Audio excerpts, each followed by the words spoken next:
പാസ്സായിരിക്കുകയാണ്. അപ്പോൾ പ്രതിപക്ഷ പാർട്ടികൾ ഉൾപ്പെടെ ആരോപിക്കുന്നത് ഭരണഘടനാ വിരുദ്ധമാണെന്നും മുസ്ലിങ്ങൾക്കെതിരെയുള്ള കടന്നുകയറ്റാണെന്നാണ്. അപ്പോൾ എങ്ങനെയാണ് BJPയുടെ ഒരു പ്രതികരണം? വഖഫ് നിയമ ഭേദഗതി ബില്ല് കേന്ദ്ര സർക്കാർ പെട്ടെന്ന് ആലോചിച്ച് എടുത്തൊരു തീരുമാനത്തിൻ്റെ അടിസ്ഥാനത്തിൽ പാർലമെൻറ്റിൽ അവതരിപ്പിച്ചതല്ല. ദീർഘനാളത്തെ ചർച്ചകൾക്ക് ശേഷം, ആ ചർച്ചകൾക്ക് നിദാനമായിട്ടുള്ളത് പല കോണുകളിൽ നിന്നും വഖഫ് അധിനിവേശ എന്ന് പറഞ്ഞുകൊണ്ട് തർക്കങ്ങൾ ഉണ്ടാകുന്ന സാഹചര്യം ഉണ്ടായി.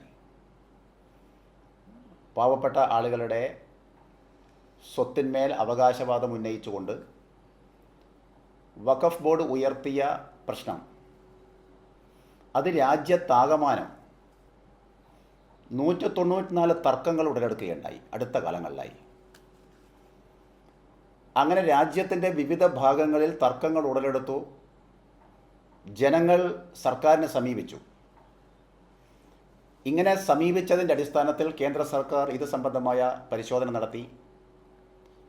ആ പരിശോധന നടത്തിയപ്പോൾ ആരാണ് ഇത്തരമൊരു ദുരന്തപൂർണമായൊരു സാഹചര്യം ഉണ്ടാക്കിയത്? രാജ്യം ഭരിച്ച കോൺഗ്രസ് ഗവൺമെൻറ് ആയിരുന്നു. 1964-ലും 1995-ലും 2013-ലും രാജ്യം ഭരിച്ച കോൺഗ്രസ് ഗവൺമെൻറ് ഉണ്ടാക്കിയെടുത്ത, പാർലമെൻറ്റ് പാസ്സാക്കിയെടുത്ത ഒരു ഭീഷണമായ സാഹചര്യം, നിയമം, ആ നിയമമാണ് ഇത്തരമൊരു ഭീഷണമായ സാഹചര്യം രാജ്യത്തുണ്ടാക്കിയത്. നാം ചിന്തിക്കേണ്ടത് ഇത് ഏതെങ്കിലും ഒരു മതവിഭാഗത്തിനെതിരല്ല. ഇസ്ലാമിക വിശ്വാസികളായിട്ടുള്ള ആളുകളുടെ ഭൂമിയിൽ പോലും വഖഫ് അവകാശവാദം ഉന്നയിച്ചു. ഹിന്ദുക്കളായാലും ക്രിസ്ത്യാനികളായാലും സിഖ് വിഭാഗത്തിൽപ്പെട്ടവരായാലും അങ്ങനെയൊരു അവകാശവാദം ഉന്നയിക്കുന്ന സാഹചര്യം ഉണ്ടായി. കേന്ദ്ര സർക്കാർ കൂടുതൽ പരിശോധിക്കുന്ന സാഹചര്യം ഉണ്ടായി. നോക്കൂ, അത്തരം അവകാശവാദം വന്നു കഴിഞ്ഞാൽ രാജ്യത്തെ പാർലമെൻറ്റ് സ്ഥിതി ചെയ്യുന്ന പ്രദേശം പോലും വഖഫ് അവകാശവാദം ഉന്നയിക്കുമെന്നുള്ള ഘട്ടത്തിലാണ്. അങ്ങനെ രാജ്യത്തിൻ്റെ വിവിധ ഭാഗങ്ങളിൽ ആയി വഖഫ് ഉന്നയിക്കുന്ന അവകാശവാദം, ആ അവകാശവാദം നമ്മുടെ രാജ്യത്തെ ജനങ്ങളുടെ ജീവിക്കാനുള്ള സാഹചര്യം, സ്വാതന്ത്ര്യം, സ്വത്ത്, ഇതൊക്കെ നിഷേധിക്കപ്പെടുന്നൊരു ഘട്ടം വന്നപ്പോഴാണ് പാർലമെൻറ്റിൽ ഇത്തരം ഒരു ബില്ല് അവതരിപ്പിച്ചതും ഏറെ മണിക്കൂർ നീണ്ടുന്ന ചർച്ച ചെയ്യുകയുണ്ടായി പാർലമെൻറ്റിൽ. പ്രതിപക്ഷ കക്ഷികളുടെ അഭിപ്രായം മാനിച്ചു. അങ്ങനെയാണ് 4 മാസം മുമ്പ് അവതരിപ്പിച്ച ബില്ല് ജോയിൻറ്റ് പാർലമെൻറ്റ് കമ്മിറ്റിക്ക് പാർലമെൻറ്റ് വിട്ടത്. ജോയിൻറ്റ് പാർലമെൻറ്റ് കമ്മിറ്റിയുടെ നിർദ്ദേശങ്ങൾ വന്നു. അങ്ങനെയുള്ള നിർദ്ദേശങ്ങൾ കൂടി ഉൾപ്പെടുത്തിയിട്ടാണ് 2 ദിവസം മുമ്പ് പാർലമെൻറ്റിൽ കേന്ദ്ര ന്യൂനപക്ഷകാര്യ വകുപ്പ് മന്ത്രി കിരൺ റിജിജു ഈ ബില്ല് വീണ്ടും പാർലമെൻറ്റിൽ അവതരിപ്പിച്ചത്. ആഭ്യന്തരമന്ത്രി ഇതിന്മേൽ ചർച്ച പ്രസംഗിക്കുകയുണ്ടായി. പാർലമെൻറ്റിലെ പ്രതിപക്ഷ അംഗങ്ങൾക്ക് ഇത് സംബന്ധമായ ഒരു അഭിപ്രായം രേഖപ്പെടുത്താൻ സാഹചര്യം ഉണ്ടായി. അങ്ങനെ കൂലങ്കഷമായി ചർച്ച ചെയ്ത് ഭരണകക്ഷി അംഗങ്ങളും പ്രതിപക്ഷ അംഗങ്ങളും ചർച്ച ചെയ്ത് അങ്ങനെയാണ് പാർലമെൻറ്റ് ഭൂരിപക്ഷത്തോടുകൂടി ഈ ബില്ല് പാസ്സാക്കിയത്. നമ്മുടെ ഭരണഘടനാ നടപടിക്രമപ്രകാരം രാജ്യസഭയിലും ബില്ല് അവതരിപ്പിക്കണം. അവിടെയും ചർച്ച ചെയ്തു.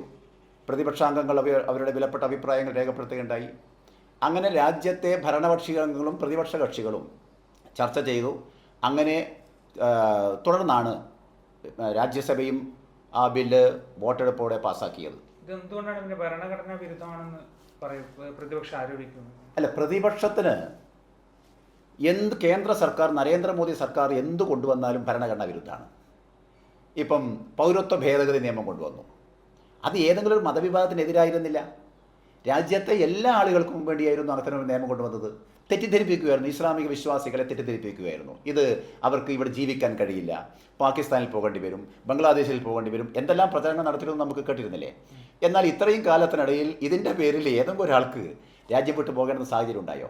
എന്ന് പറഞ്ഞാൽ ജനങ്ങളിൽ തെറ്റിദ്ധാരണ ഉണ്ടാക്കുക, പ്രത്യേകിച്ച് ഇസ്ലാമിക വിശ്വാസികളിൽ ഒരു തെറ്റിദ്ധാരണ പടർത്തി ആ വിശ്വാസികളെ ഈ ഗവൺമെൻറ്റിനെതിരായി ബി ജെ പി ഗവൺമെൻറ്റിനെതിരായി വഴിതിരിച്ചു വിടാനുള്ള ഒരു ഗൂഢാലോചനയുടെ ഭാഗമായിട്ടാണ് രാജ്യത്തെ പ്രതിപക്ഷങ്ങൾ ഇത്തരമൊരു നിലപാടുമായി മുമ്പോട്ട് പോകുന്നത്. ഈ വിഷയം ഈ ബില്ല് പാസ്സാകുന്നതിലൂടെ മുനമ്പത്തെ വിഷയത്തിന് പരിഹാരമാകും എന്നുണ്ടോ?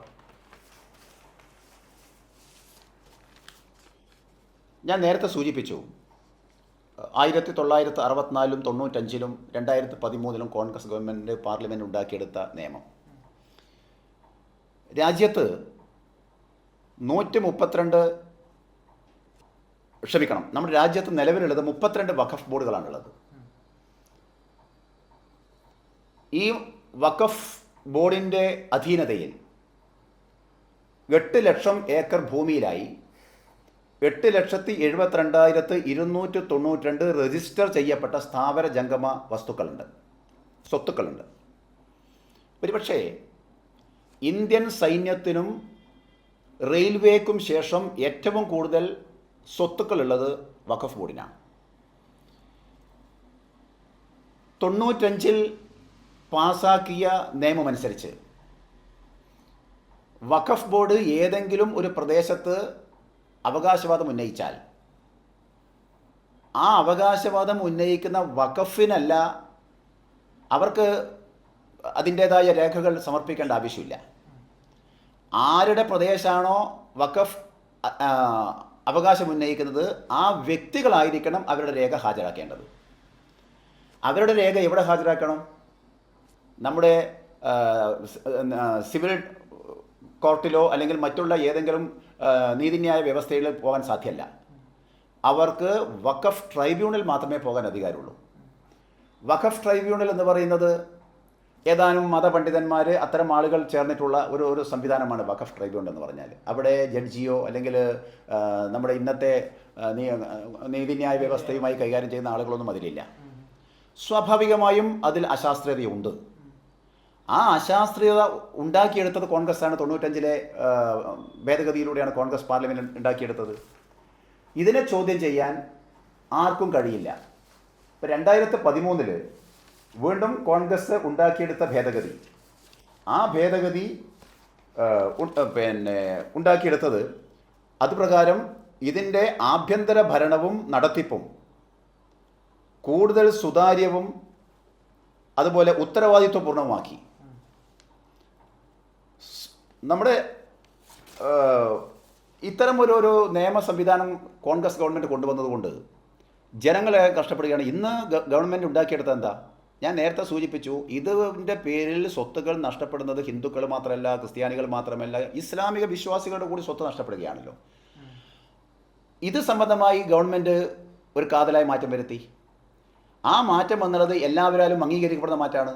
ഇപ്പോൾ UDFൻ്റെ MP, കോൺഗ്രസിൻ്റെ കൂടെ വോട്ട് വാങ്ങിപ്പോയ UDFൻ്റെ കേരളത്തിലെ ഒരു MP ആ ഭേദഗതിയോട് യോജിച്ചു പാർലമെൻറ്റിൽ. അദ്ദേഹം ജോസ് കെ മാണി അദ്ദേഹം ഈ ബില്ലിന് BJP ഗവൺമെൻറ്റിന് എതിരായി ഒരു വോട്ട് ചെയ്തെങ്കിലും അദ്ദേഹം ചില ഭേദഗതികളെ അദ്ദേഹം അംഗീകരിച്ചെന്ന് പറഞ്ഞാൽ രാജ്യത്തെ പ്രതിപക്ഷ കക്ഷികളിൽ തന്നെ ഈ ഭേദഗതി വേണം എന്ന് ആഗ്രഹിക്കുന്നവരാണ്.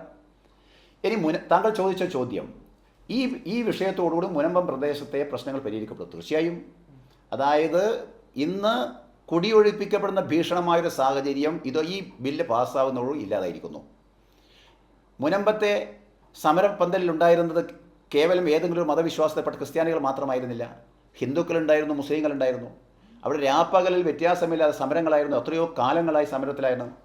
നമ്മുടെ കണ്ണൂർ ജില്ലയിലും തളിപ്പറമ്പ് ഭാഗത്ത് നിൽക്കുന്ന പ്രദേശങ്ങൾ, രാജരാജേശ്വര ക്ഷേത്രം ഉൾപ്പെടുന്ന പ്രദേശങ്ങൾ, അതൊക്കെ വഖഫിൻ്റേതാണ് എന്നുള്ള ഒരു തർക്കം അവിടെ ഉന്നയിച്ചു കഴിഞ്ഞാൽ നാം ചിന്തിക്കേണ്ടത് ദക്ഷിണേന്ത്യയിലെ ജനങ്ങൾ ആകമാനം ആരാധിക്കുന്ന സന്ദർശിക്കുന്ന ഒരു ക്ഷേത്രമാണ്. ആ സ്ഥലം പോലും വഖഫിൻ്റെ അധീനതയിലേക്ക് പോകുമെന്ന് പറഞ്ഞാൽ എത്രമാത്രം ഒരു സഹിഷ്ണുതയോടെ നമുക്ക് കാണാൻ സാധിക്കും. ഞാൻ ഇത് വ്യക്തമായി പറയാം, ഈ ഒരു നിയമം കൊണ്ടുവരുന്നത്, ഇത്തരമൊരു ഒരു ഭേദഗതി കൊണ്ടുവന്ന് ഇവിടെ ഒരു നിയമം ഉണ്ടാക്കിയെടുത്തത് അത് രാജ്യത്തെ എല്ലാ മതത്തിൽപ്പെട്ട ആളുകൾക്ക് വേണ്ടിയാണ്.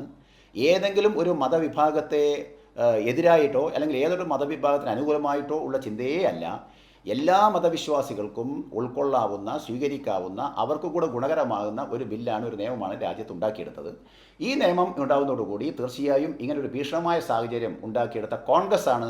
ആ കോൺഗ്രസ് ജനങ്ങളോട് മാപ്പ് പറയണമെന്നാണ് BJP പറയാനുള്ളത്. ഈ KCBC ഉൾപ്പെടെ ഈ ബില്ലിനെ അനുകൂലിക്കുന്ന ഒരു സാഹചര്യം ഉണ്ടായിരുന്നു.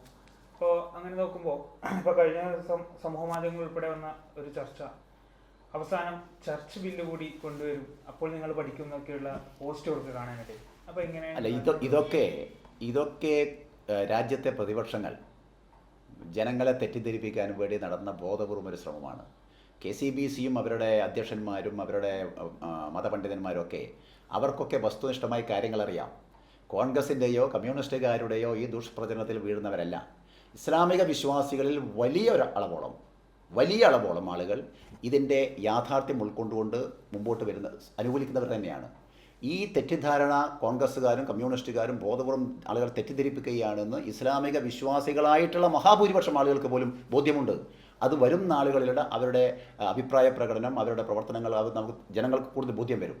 എന്ന് പറഞ്ഞാൽ രാജ്യത്ത് പൗരത്വ ഭേദഗതി നിയമം ഉണ്ടാക്കിയെടുക്കുമ്പോൾ എങ്ങനെയായിരുന്നുവോ ഇസ്ലാമിക വിശ്വാസികളെ തെറ്റിദ്ധരിപ്പിക്കാൻ ശ്രമിച്ചത്, അതേ തന്ത്രം ഈ സമയത്തും അവർ പുറത്തെടുക്കുന്നു.